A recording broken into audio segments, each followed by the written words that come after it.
नमस्कार दोस्तों, मैं डॉक्टर अंकित आज एक नए लेक्चर के साथ आया हूँ। ये लेक्चर काफ़ी शॉर्ट रहेगा। आज का लेक्चर है टुबेरियल ग्लैंड के ऊपर।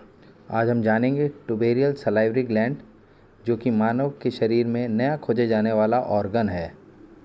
नीदरलैंड कैंसर इंस्टीट्यूट के डॉक्टर्स जब कैंसर के मरीजों पर सीटी स्कैन और पेट स्कैन कर रहे थे तो उन्हें नेज़ल कैविटी और गले के बीच पर कुछ चीज़ दिखाई दी, करीबन 3.9 सेंटीमीटर लंबी। शुरुआत में उन्हें लगा कि ये माइक्रो ग्लैंड्स हैं, लेकिन करीबन 100 मरीजों के ऊपर और 2 शवों के ऊपर जब ये एक्सपेरिमेंट वापस बारंबार किया गया तो ये कंफर्म हो गया कि एक नई ग्रंथि है, जिसका नाम इन्होंने टुबेरियल ग्लैंड दिया। आइए डायग्राम से समझते हैं इसकी जगह कहाँ पर है।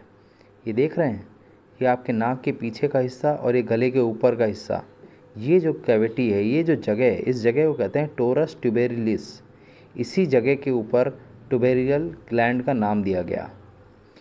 ये जो देख रहे हैं चमकीला पोर्शन है पेट स्कैन के अंदर, ये जो ग्रंथि दिख रही है, यही एक नया जो ऑर्गन डिस्कवर हुआ जिसे टुबेरियल ग्लैंड कहा गया।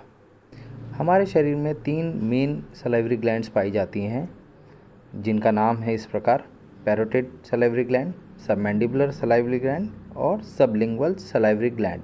और अब ये चौथी मानी जा रही है, जिसे हम टुबेरियल ग्लैंड कहेंगे।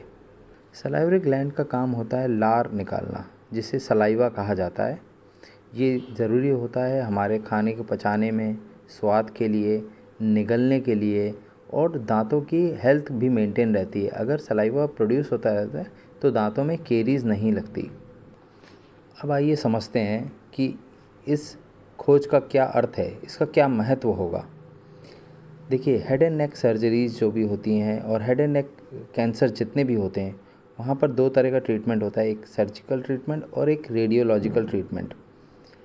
कैंसर के लिए जो हम कहते हैं रेडियोथेरेपी दी गई है, ये वही कहते हैं।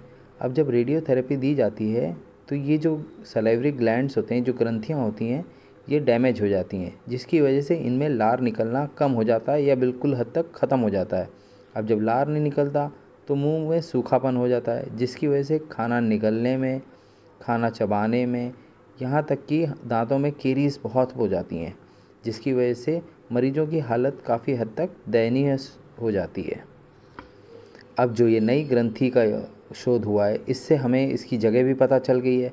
अब जब हम रेडियोथेरेपी देंगे तो हम कोशिश करेंगे कि इस ग्रंथि के ऊपर रेडिएशन ना पड़े, जिसकी वजह से ये ग्रंथि डैमेज नहीं होगी। और जब ये डैमेज नहीं होगी तो ये लार निकालती रहेगी, और जब ये लार निकालती रहेगी तो कैंसर मरीजों को काफ़ी हद तक फ़ायदा होगा इससे। तो ये था टुबेरियल ग्लैंड। अब इससे जुड़े हुए कुछ सवाल हम लोग कर लेते हैं, क्योंकि सवाल ही सबसे इम्पॉर्टेंट होता है आज की तारीख में। देखिए, पहला सवाल ये है कि सलाइवा में जो होता है, जो लार होती है, जो थूक होती है, उसका पीएच कितना होता है, ये आया हुआ क्वेश्चन है। और दूसरा, सबसे बड़ा सलाइवरी ग्लैंड कौन सा है हमारे शरीर में। ये दोनों सवालों का आंसर आप कमेंट बॉक्स में दे सकते हैं। मैं इसका जवाब अगले लेक्चर में बताऊंगा। तो दोस्तों, आज का लेक्चर ख़त्म करते हैं। Keep studying, keep learning.